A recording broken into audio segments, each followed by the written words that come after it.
This video is dedicated to my brother who keeps on telling me to watch One Piece.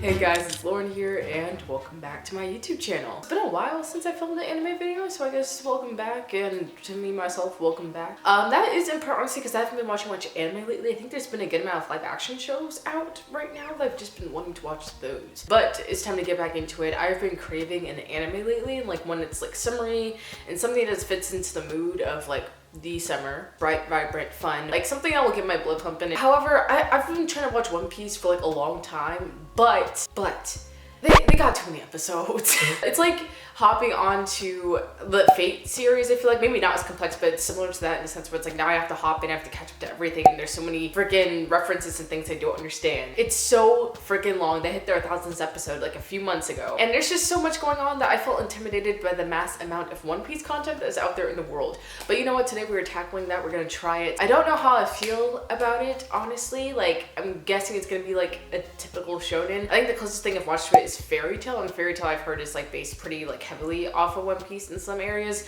so I'm hoping I'll enjoy it similarly, maybe even better, because Fairy Tail, listen, I liked it, but the power of friendship power-ups were it was a bit hard to believe, but it was cute and heartwarming, and I'm hoping One Piece gives me a similar feeling of just, you know, wanting to be a part of the team. But yeah, my brother has heavily recommended it. He's always says it's like one of the best stories he's ever seen in his entire life, if not the best story he's seen in his entire life. And I know you guys have given me recommendations as well in my other videos, my other anime videos I filmed earlier, which was also like first reading manga and first watching anime. It's been 2 years since then. Can you believe that? Now I'm a certified weeb. Anyways, without further ado, we're gonna hop right in. I don't really know what to expect going into it other than it being like a typical shonen. I don't know if I'll like really be drawn in by the first few episodes, because I know for Naruto I didn't necessarily feel drawn, and to this day I still have not finished Naruto, so we'll see how I feel. But I think I'm dressed accurately for the moment. I'm wearing my shonen drip. Oh yeah, my hero for the win. The last couple seasons were kind of bad, but I'm hoping season 6 is better. Anyways, without further ado, let's just jump right in. Okay, hi. We've reached the couch, ready to start the show. I just want to put it out there that I'll be watching the first 5 episodes for this video, because I don't know, everyone's always like give an anime the 3 episode rule in order to start. For me personally, it's the 2 episode rule. Sorry, I don't have the patience for 3. But for One Piece, considering the mass amount of episodes that are out right now, I figured that 5 is not really that bad of a stretch in order to give it a chance. So after that, I'll give you guys my first impressions and we'll see how it goes from there. But that's what's happening. Let's get into the show. Wait, you know what I just realized? I don't know if I should watch this in sub or dub. Okay, wait. Give me a second. Okay, apparently there's 2 different dubs. Funimation one and there's the 4Kids one. How am I supposed to know which one to choose? Okay. Because one, Quora says watch the dub if you want to. It depends on preference. Reddit says watch sub.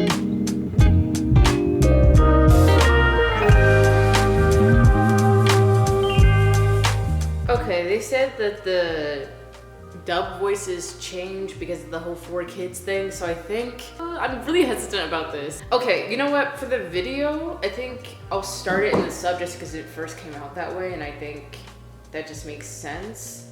Y'all, you can let me know in the comments whether or not that's a good decision, but I think that's what I'll do because I mainly watch anime in sub anyways, just because I prefer that. I don't know. Okay, see ya.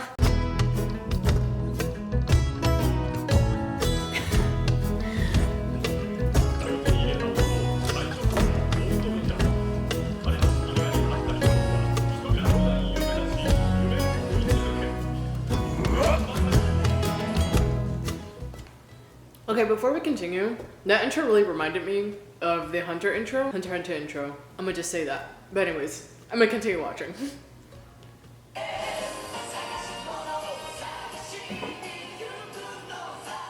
Alright, so I watched the first episode of One Piece and here are my thoughts. I really enjoyed the characters in general. I like how we jump in and immediately there's so much action going on. For One Piece, I really enjoyed how like the action starts right off the bat and that we see Luffy's character get established really quickly. I guess like his dynamic, because I feel like Kobe was used as a foil for who like Luffy is. They seem to be around the same age, and Luffy is just one of those people that just goes in full-hearted like into anything they really desires without like worried about caution or anything like that. I also find it interesting watching the show show knowing who the future characters are gonna be. Like, I feel like it's one thing to watch it like when the episodes are first coming out, but me as someone who like knows One Piece to be one of the stronghold names in anime, if not the stronghold name in anime, seeing the redheaded girl pull up, I don't know her name, but seeing her within the first few minutes and then seeing Zoro being alluded to in the first episode was just a really interesting experience. Yeah, Luffy's character is just nice. It's kind of typical shonen, but I do like it in a sense where like he reminds me of Hinata Shoujo, which if you watch Haikyuu, that's like my favorite anime of all time. But their mindsets are pretty similar, and I like that a lot about like putting your all into something. So I have a feeling I'll like Luffy. We'll see if that maintains. Yeah, I don't know. I'm just excited to start the next one. I feel like this first episode is actually pretty fastly paced. Got introduced to the characters, the main point of the plot, like finding the One Piece, becoming the head pirate, like all that other stuff. It's cool. So we're gonna move on to the next episode, see how I feel with that, and see how many characters I get introduced to within the first 5 episodes. I'll catch y'all later.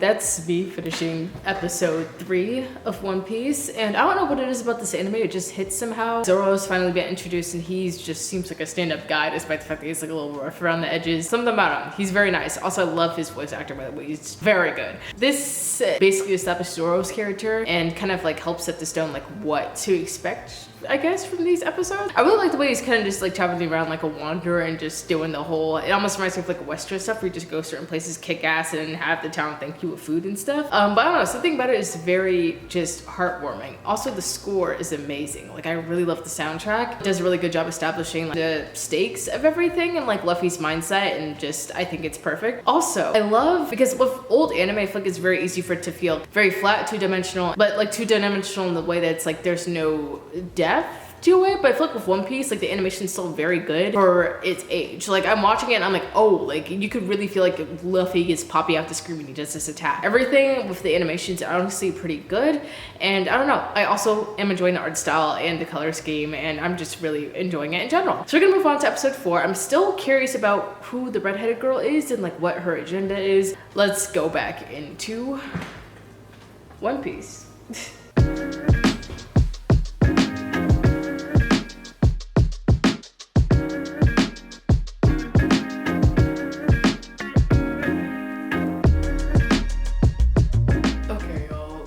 Talk about One Piece, because I just sat here and cried after the whole, I don't know what they call the arc, but like Sanji's introduction arc. I just sat there and cried.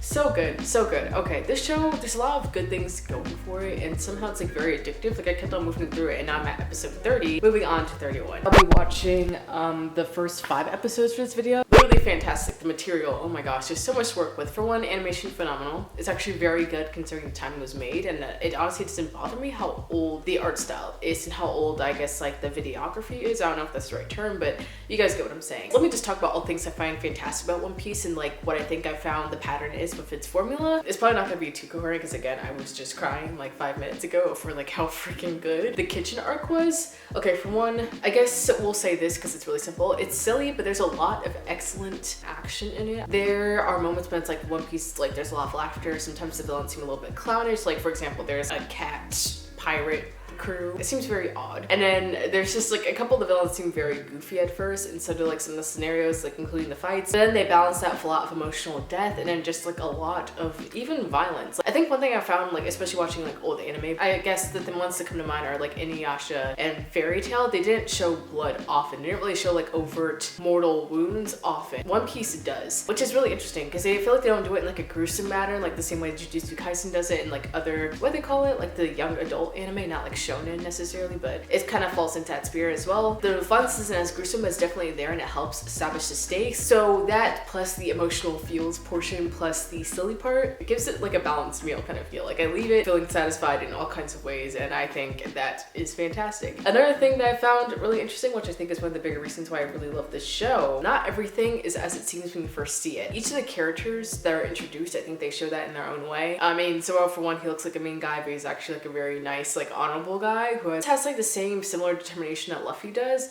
which makes them like so compatible as like captain and vice captain. And like that one scene where he finally meets Mihawk and he vows, despite the fact that he lost to Mihawk, that will end up getting at his level and that he'll never lose to anyone ever again. I got chills. I got chills. It was that good. Another thing is Nami. I find it interesting because I feel like her arc is not completed yet. Again, I just finished the pirate cook ship thing, so I'm looking forward to seeing where her arc ends up going and why she ended up leaving the crew. But I just like it because she's such a crafty character, but despite her craftiness and despite her always saying that like, oh, she's in every single mission for the money, you see her moments of care a lot throughout the series towards like each of the characters. She cares a lot about the well-being of all of her not quite crewmates yet, but her friends. So I don't know. I'm just really excited to see where her arc ends up going. Usopp, bro. At first I was like, I'm gonna talk to you guys after Usopp's arc because it was also really good in a sense where like when we first meet Usopp, I'm like, oh, this guy's gonna be so annoying to me. Like I hadn't met a character that I thought was annoying yet, but I thought Usopp would be that character. But he's actually ended up being like a really sweet guy. He is kind of the caricature, I guess, of like the boy who cries wolf, right? Like he kept on saying pirates would invade multiple times, but eventually like it ends up backfiring on him. And it was one of those moments where like the violence seemed a bit more intense, where blood was actually shown, where you could see Usopp being very emotionally wounded by the fact that all the people he lived with, the people he grew up with, they didn't believe him because he lied basically his entire life about everything. But he knew that his dad was a person of honor that lived in the sea and he wanted to live a similar way. So I don't know, despite the fact that he lied a lot, it's usually like with a purpose. It wasn't just to goof off or like cause stress for the village, but it was in order to, I guess, bring joy to people in some way. Like we see that with Kaya. And even like with the kids that ends up following them, like they all find like a makeshift family in each other in some sort of way. And I don't know, Usopp, like he ended up being such a sweetheart. I thought he was one of my favorite characters in the show. There's a lot that would be like, oh, after I see their backstory, they're my favorite character in the show. Which brings me to Sanji. Sanji and like the cook pirates, they were really interesting because for one, who would have expected like a restaurant ship to be a freaking ship full of the cooks that fight? That's insane. That's really good. I feel like I haven't seen anything like that before because I feel like you see